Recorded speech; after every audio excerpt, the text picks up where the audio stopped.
Hello everyone. This video will introduce you to the few remaining topics regarding blood pressure. As we've discussed previously in the lecture, we've talked about how preload, contractility, and afterload give rise to systolic function, right? The contractile efforts of the heart. Systolic function and, to an extent, diastolic function give rise to stroke volume, right? So how much blood is pumped out of the heart, and of course, the heart rate together produce cardiac output. Cardiac output, as you remember, is the volume of blood pumped by the heart every single minute. Right, so this blood is, of course, flowing through your blood vessels,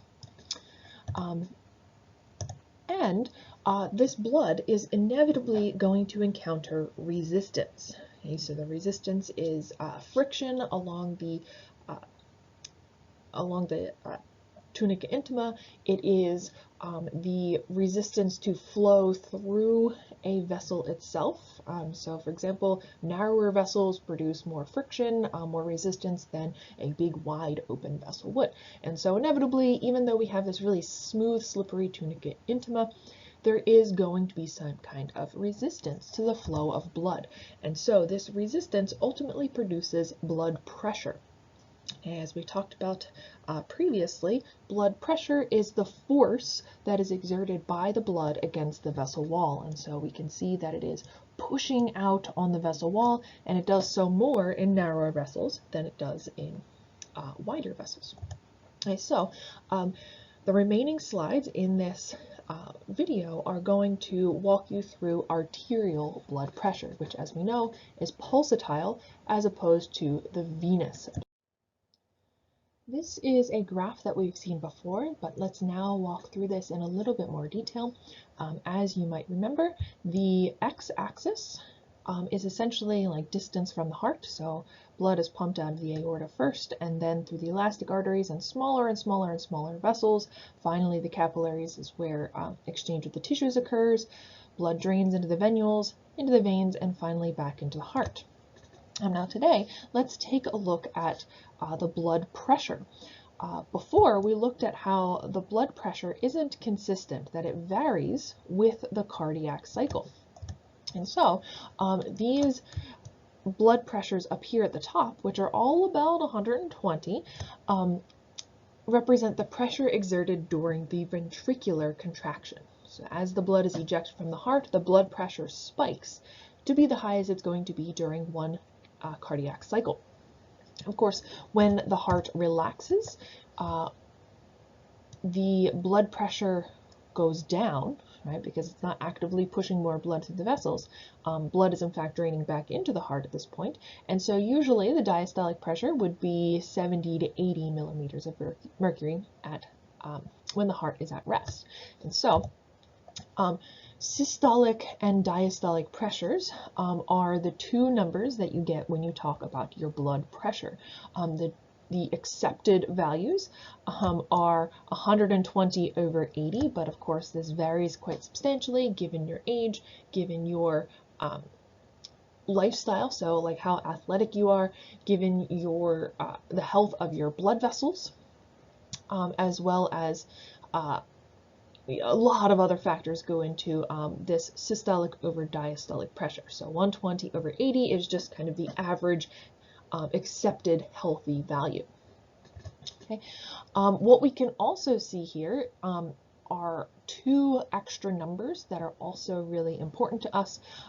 Next, we see the mean arterial pressure, the MAP or the MABP, depending on what source you're looking at. We will use these two interchangeably, but the mean arterial pressure is this line right here. And so this is essentially the average of the systolic and diastolic pressures. Essentially, if you would use some calculus, you could calculate the area under this entire curve here, and that would come out to be, give or take, 100 millimeters of mercury. And so why do we care about that? Well, our body cares about the mean arterial blood pressure. When our autonomic nervous system and our endocrine system are regulating our blood pressure, they are generally regulating the mean arterial blood pressure, not the high, not the low, but the average. Okay, so the body cares about mean arterial blood pressure. We will talk all about how our body goes about doing this. and all the many organs that are involved. And finally, pulse pressure. Pulse pressure is the difference between systolic and diastolic. So 120 minus 80 would be 40 millimeters of mercury. And so that's important because if you have really stiff arteries, either just from age or from the development of plaques within them, generally your systolic blood pressure is going to get really high, but your diastolic pressure might be pretty normal. And so the bigger the difference in the two pressures, the low and the high, can be indicative of greater and greater strain on the blood vessels and the need for some sort of treatment. And so we measure pulse pressure as an indication of pathology. Okay. So blood pressure, of course, varies quite substantially depending on who you are, what you do with your life. This chart over here to the right shows us some ranges of systolic and diastolic blood pressures. And so I want to point out that excellent blood pressure is in the 120/80-ish range, right? And of course, there's a lot of variability here. Generally, children have lower blood pressure, and if you are athletic, you also have a lower blood pressure because your entire cardiovascular system is more efficient. If your blood pressure drops too low, right, that is also a problem. I know that high blood pressure is usually what we're concerned about in our society, but if your blood pressure is so low if it is so low, it is possible that your blood is not being delivered to your tissues appropriately, and so your tissues can be starving as a result. So you might pass out, etc. Okay. Blood pressure that is too low is called hypotension. Hypo, less than tension, the pressure, right, the physical force on your blood vessels. And so usually hypotension is a good sign. You know, to a certain extent, it means you are athletic, you are in good shape, you are young and healthy. What is usually a bigger problem in our society, of course, is hypertension, high blood pressure, and this is when you have a sustained elevated arterial pressure of 140/90 or higher. And I say sustained because, of course, when you begin to exercise, your blood pressure is going to increase. When you have a really stressful encounter, stressful situation, your blood pressure completely naturally increases, and that is a good positive response to that stressful or athletic situation. However, if you are sitting there watching this video right now and your blood pressure is 140/90, that's not a positive response to the situation. And so that will put undue stress on your blood vessels, undue stress on your heart, right? Of course, that is adding extra afterload, and so your ventricles have to work harder to exceed that blood pressure in your aorta. Also, your cardiac output is going to go down, your stroke volume, therefore cardiac output is going to go way down, and so again, not enough blood is going to be delivered to your tissues. And so as we can see here, in this range here, sometimes cardiologists are going to prescribe you some medications to get your blood pressure back down, but the higher and higher and higher you go, the more dangerous that blood pressure is going to become, and it is usually treated with medication up here, most definitely. And so why might we have or develop hypertension?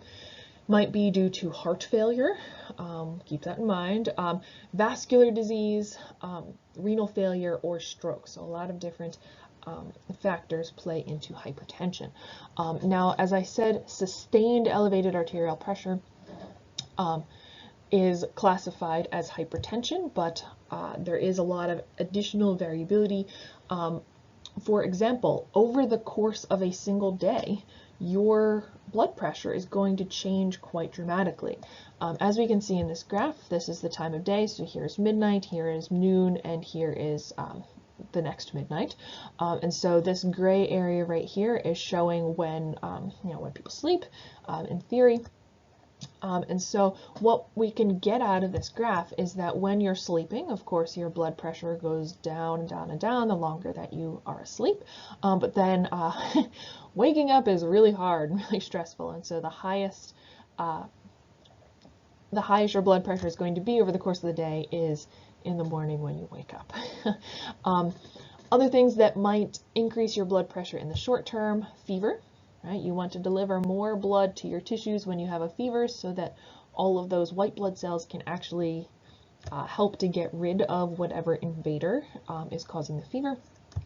Physical exertion, of course, you need high blood pressure to deliver more blood to your skeletal muscles. Emotional state, if you're stressed out, your blood pressure goes up. Weight, age, sex, race, all of these things also have a pretty substantial impact on blood pressure. For example, children have lower blood pressure than adults would. Males on average have higher blood pressure than females do, and so on and so forth. Okay, and so we go back to our graph, or our chart right here. And so at this point, we've talked about how blood flow or cardiac output is going to help determine arterial blood pressure, but also there is this resistance component, right? What resistance is that blood actually encountering? And so there are three main factors determining peripheral resistance: the length and diameter of vessels, as well as the viscosity of your blood. Okay, so let's look at some math. You would never be asked to calculate blood flow versus pressure versus resistance, but I want to show you the relationship here. So essentially, blood flow is equal to the change in pressure, so the difference in arterial versus venous pressure over whatever resistance the blood is going to encounter. And so just some basic relationships here. Perfusion pressure, right? So the blood pressure actually delivering nutrients and oxygen at the tissues itself. So this is in the capillaries here, versus flow. And so essentially, if there is high resistance, right, so lots of stiff plaque-filled vessels, there's going to be high resistance. This is going to decrease the flow to your tissues. If there's low resistance, it very much increases the flow to your tissues. And so this resistance, or R in this equation, is a measure of the amount of friction the blood is going to encounter, which is almost always primarily encountered in the peripheral systemic circulation, so out in your body as opposed to in your heart. There are three main sources, as I just said: the viscosity or thickness of the blood, the total vessel length, and the blood vessel diameter. And so the first two here are constant for the most part, right? Once you have stopped growing, you're an adult, your blood vessels aren't really going to change in length that much, if at all. And blood viscosity, remember we put a lot of effort into making sure that the blood has a particular thickness. It has a certain amount of red blood cells, white blood cells, platelets, and all of these other things. But what we can actually change more or less instantly is the blood vessel diameter. Okay, so let's talk about viscosity first. Remember, this is the stickiness of the blood due to the formed elements and the plasma proteins. More or less, the higher the viscosity, right? So the thicker, the more syrupy your blood is, the harder it's going to be to actually get it through your vessels, right? So there's going to be greater resistance, and as a result, there's going to be higher blood pressure. Okay, so think about pumping syrup versus water. The syrup is going to be at a much greater pressure because it's harder to get that to move.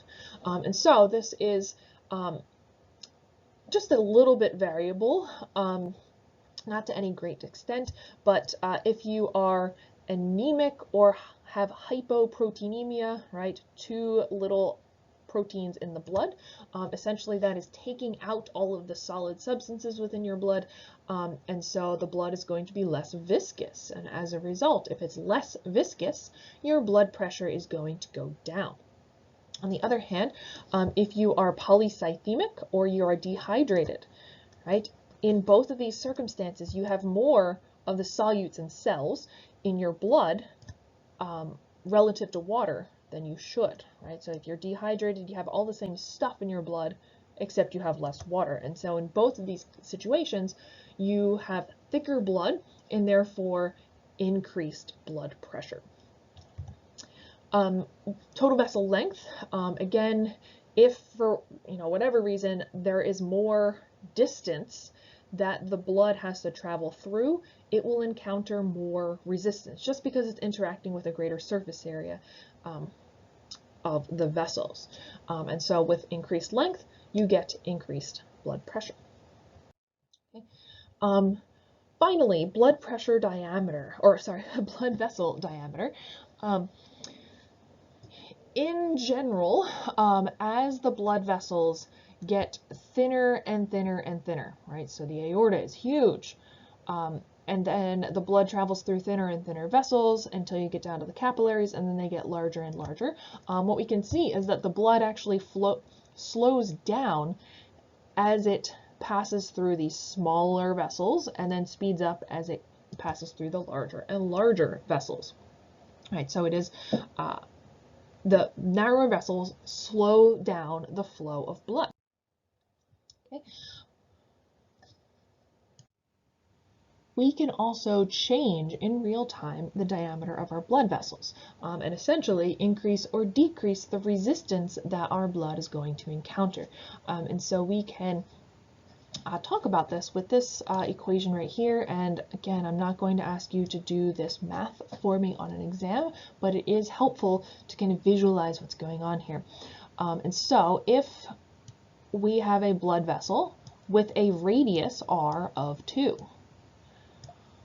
the resistance that the blood is going to encounter is 1 over 16, right? So r to the 4th is 2 to the 4th, so 1 over 16. Okay, if we vasodilate, right, open up that vessel, so now it is bigger. Now it has a radius of 3 instead of just 2. So now 3 to the 4th power is 1 over 81. And so this value, this resistance, is significantly less. 1 over 81 versus 1 over 16. This is much more resistance and therefore much more pressure in this smaller vessel.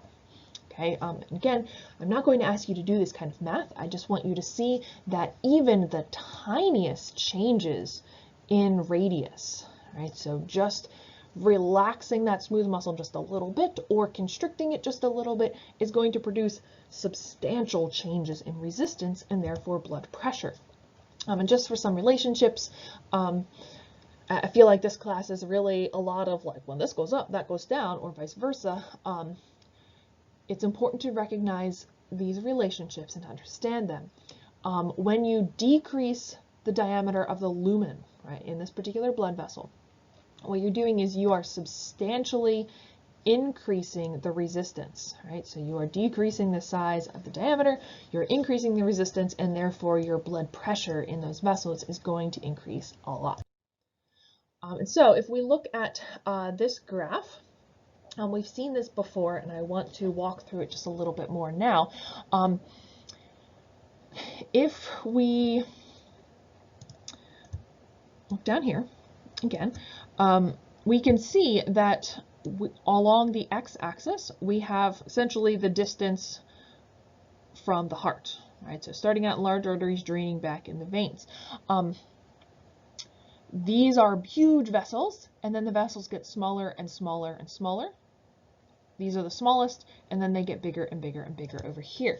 And so what I want to point out is that contrary to what I just said, the blood pressure is going to go down collectively as we get farther and farther from the heart.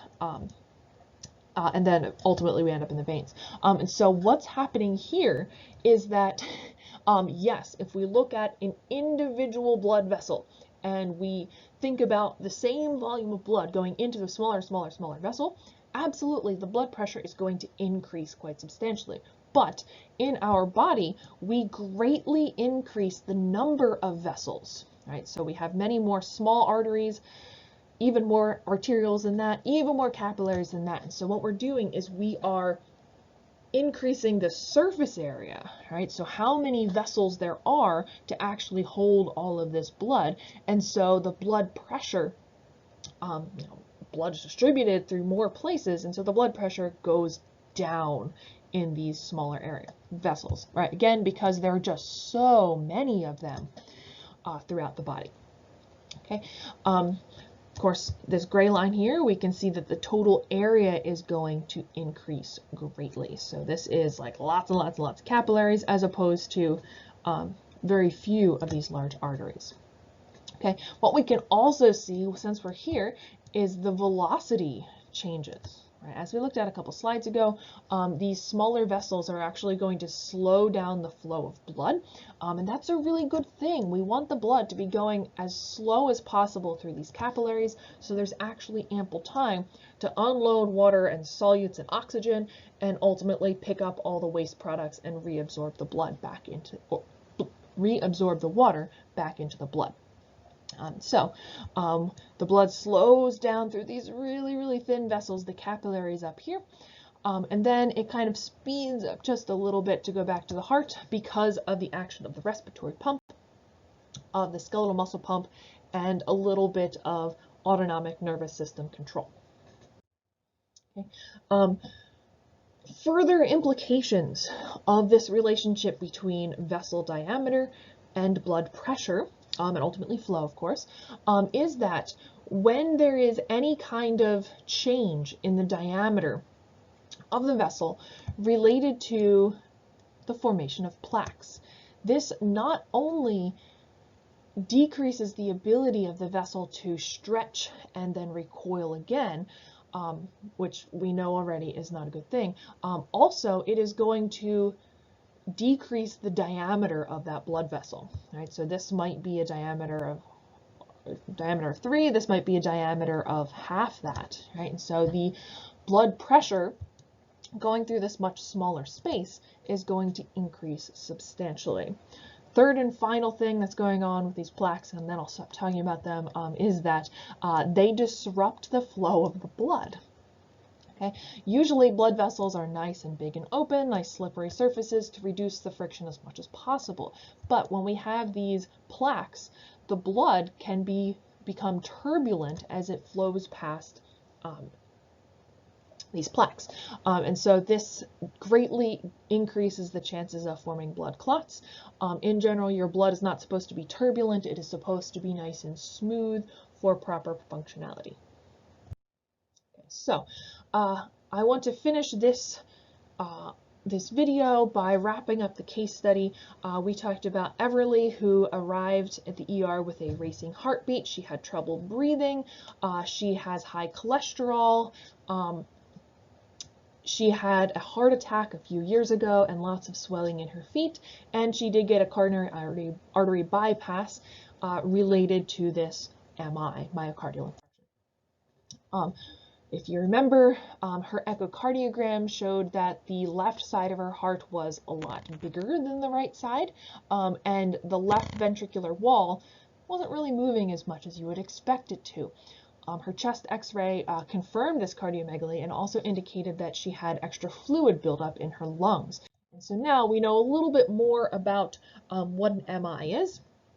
We know that this is a result of a blockage in a coronary artery. This is going to then decrease the blood flow to a particular area of the heart, and therefore it can't actually contract. And so maybe at this point, Everly has some scar tissue in that area, right? So some tissue, the tissue has died, that's necrosis, and the scar tissue is not able to contract and pump the blood. And so this will lead to progressive weakening of her heart. Again, the echo showed that her left ventricular wall wasn't moving as much, and so this data, this information from the echo does support the hypothesis that the left ventricle is weakened. It's not moving very much, and it is a lot bigger, so it's working as much as it can, but it's just not able to pump the blood. The swelling of the legs. any kind of alteration in this flow of blood through the heart, right? So any kind of insufficiency in any part of this, kind of double-sided pump here, leads to decreased tissue perfusion. So blood actually flowing through and exchanging materials with the tissues. And so as a result of this decrease in tissue perfusion, the body tries to compensate by keeping more water in the body. Right? The body thinks that it's not getting enough blood. Okay, maybe the problem is we don't have enough blood in the first place. And so we keep more water to increase the volume of the blood. And so this is actually controlled by the kidneys, which we'll learn about later this term.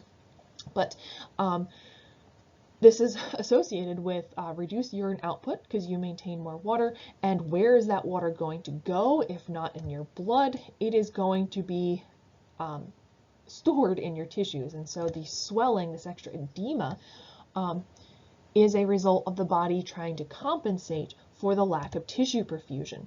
And so we see edema or extra fluid build up in her tissues. We can see that in her lungs. Specifically, edema in the lungs, or pulmonary edema, makes it hard to breathe, right? So this leads to a difficulty inhaling and exhaling. So this is dyspnea. Remember that Everly said that she did have trouble breathing. Of course, it's difficult to breathe when you have fluid in your lungs. Her racing heartbeat, right? Again, her body's trying to compensate for the reduced tissue perfusion. So tissues are starving, they need more oxygen, and so we're going to try to make more blood, and we are going to try to pump that blood faster. And so our heart is going to be beating faster and faster and faster, trying to feed tissues. And so all of these details together suggests that Everly is experiencing congestive heart failure. And so we can understand this, that it is a cardiac dysfunction that causes poor perfusion of the tissues. And this is all tied back to the fact that she has had some tissue death, some necrosis within her heart related to her myocardial infarction a couple years ago, and this leads to reduced contractility. All right, remember, contractility is one of the three main factors that gives rise to the stroke volume and therefore cardiac output. Cardiac output is what is actually delivering the blood and all the things that are within it to your tissues. And so if there's reduced contractility, there's reduced stroke volume, there's reduced cardiac output, and reduced tissue perfusion. Also, hypertension, right? Elevates the afterload, right? So she has had high blood pressure for a few years now. She has a family history of atherosclerosis, and so this elevated afterload further decreases the cardiac output. Okay. Specifically, she is having